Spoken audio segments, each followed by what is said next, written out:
The younger generation, y'all paying homage and stuff like that, or not really if you're Yachty, right? Like you're not even paying homage to the history of the game, and you're not strong enough to make other rappers just be like, game passed me by, man. I'm just going ahead and just, float off on my yacht. That's not happening right now. I have a question from what you just said. Go. Do you think that part of the reason why that's why they haven't been able to retire an LL Cool J or a Nas is also because maybe some of the competitive nature within rap has kind of gone away? Like that attitude. Like I'm thinking about who has that attitude to be like, yeah, I'm gonna get Nas the fuck out of here, right? To be like, yeah, Kendrick has it, but yes, you're right. To be like, okay, Nas, you gonna be on my song? Yeah. Okay, I'm gonna tear you up right now. You know what I'm saying? Like again, that is gone. Existed a lot. That's gone. In the 90s, even the 2000s. Even the way when I hear a Styles P talking on Joe Budden podcast, even the way he still talks about rap and the way he loves it too. Yeah. I don't know if I sense that in every rapper that I see. No, I think. Well, I mean, a lot of people rap as a means to an end. Shout out all the white rappers. So it's a means to an end, right? Yeah, exactly, they're not trying to be rappers. They're trying to be actors or podcasters or whatever whatever the situation is. So they're not actually trying to be hip hop artists, or they're trying to be country stars, or they're trying to be something else that is not a rapper. Mm-hmm.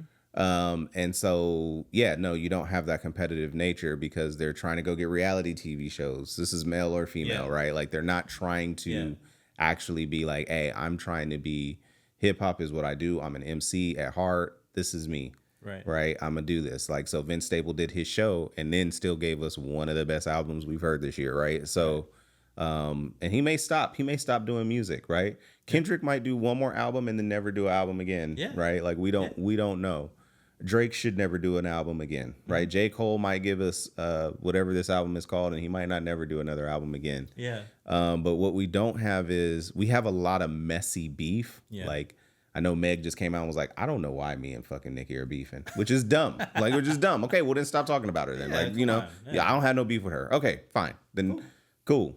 It's done then. Yeah. It's a wrap. That's it.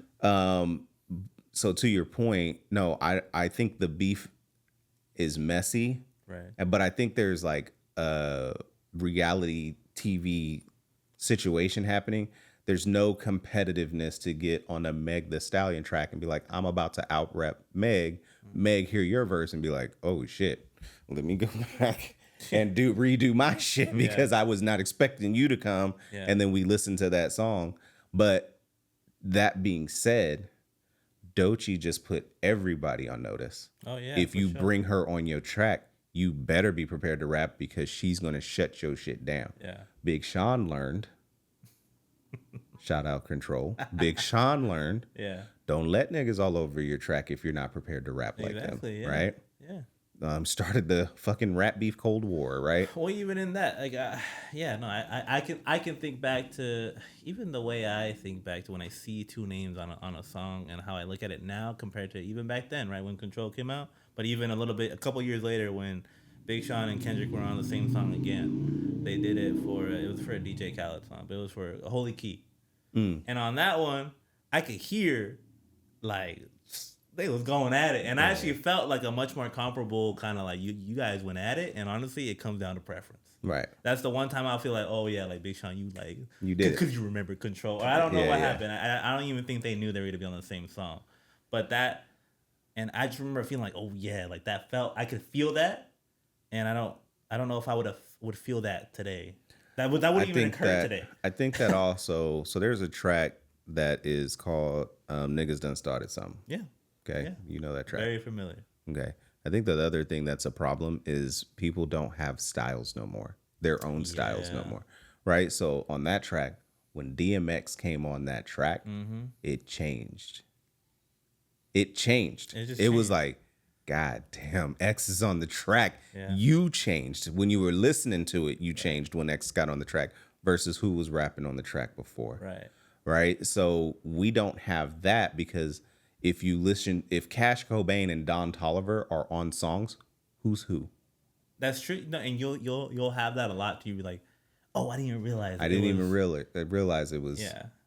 I didn't realize Cash Cobain was doing a verse or a few bars Yeah. on Attitude. Yeah. Until I listened, and I was like, oh, this is Cash Cobain right here. Because it starts to like all kind of like blend into sounding the same way. Yeah, I get you. And so everybody is too stylistically close for when they're on tracks. You guys are feeling like, oh, okay, this is competition. Kendrick and Big Sean are different stylistically.